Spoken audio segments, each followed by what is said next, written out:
30 doa sepanjang Ramadan. Mari kita bacakan doa hari ke-13, doa hari ini.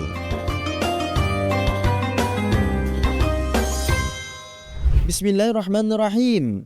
Allahumma tahhirni fiha minad danas wal aqdar wa sabbirni fihi ala kainatil aqdar wa waqifni fihi littuqa wa suhbatil abrar bi'aunika ya qurrata 'ainil masakin. Ya Allah, sucikanlah diriku padanya hari ini daripada kekotoran dan keburukan.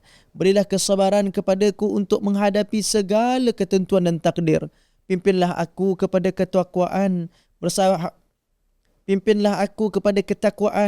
bersahabatnya aku dengan orang-orang yang baik, dan bantulah dengan bantuanmu ya Allah, wahai penyejuk mata orang yang miskin.